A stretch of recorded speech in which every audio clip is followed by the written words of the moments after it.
Welcome to today's deep dive. We are looking at a piece of hardware that, well, it claims to solve a really annoying problem. Probably the worst problem in any conference room or home theater. Exactly. You know the drill. You walk in and there's just a table full of remotes. One for the screen, one for the projector. The switcher.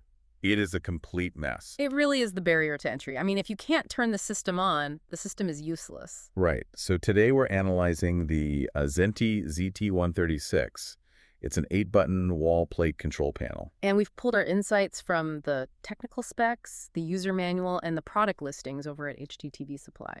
Our mission here is to figure out if this $356 panel is actually a viable replacement for a massive control processor, or if it's just a glorified light switch. Ideally, it acts as a universal translator. You know, it looks like a simple bank of switches on the wall. Just 8 white buttons. Right, but it's sitting between you and a really complex AV environment. It translates a simple button press into multiple different command languages. Let's talk about those languages, actually. The spec sheet lists IR, RS-232, Relay, and RS-485. Yeah. Now, I think most people get infrared and RS-232, but why does a wall plate need RS-485? Well, it comes down to distance and scale. RS-232 is great for point-to-point control. Like telling the specific projector in the room to turn on. Exactly.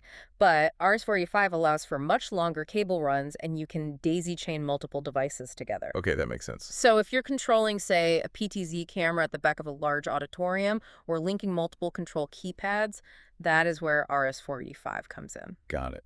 And Relay is just a physical circuit closer, right? Yeah, it's a simple contact closure. You'd use that for the motorized stuff, dropping the screen, closing the blind. Or lowering a projector lift. Precisely. So in theory, you press button 1, it sends a command to the projector via RS-232, triggers the relay for the screen, and maybe swaps the input on a matrix switcher. Correct. And it integrates third-party devices regardless of brand. It really doesn't care if you have a Sony projector or a generic motorized screen. It just sends the electrical signal they expect. Now, the manual touts one-touch programming via a mini USB interface. That sounds a little too easy. Yeah.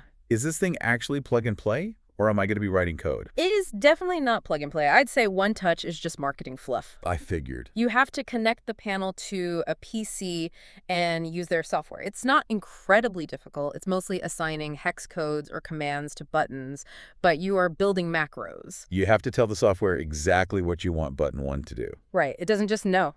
Which brings me to the wiring. I was looking at the port diagram in the manual, and I noticed a note about shared connections. Ah, you found the gotcha. It did. It says RS-232 port 1 shares a connection with IR port 2.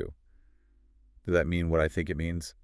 It does. They are physically wired to the exact same terminal block. You cannot use them simultaneously. So practically speaking, if I have a room with a projector and a switcher, and both require RS-232 control, I've just lost one of my IR ports. You have, and the exact same applies to the second RS-232 port and the third IR port. Wow. Yeah, if you max out your serial control, you significantly reduce your ability to control infrared devices, like a Blu-ray player or a soundbar. That seems like a major limitation for a universal controller.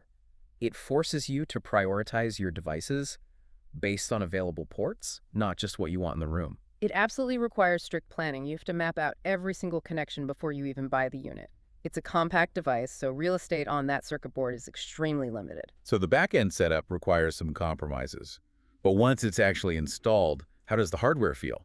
Because users can be really rough on these things. The build quality is surprisingly robust, actually. It's a metal enclosure, not plastic. Oh, nice. And it's efficient, too. The power consumption is listed at just 1 watt. It's basically designed to stay in the wall for a decade and just work. They also include those pre-printed labels, on, off, up, down.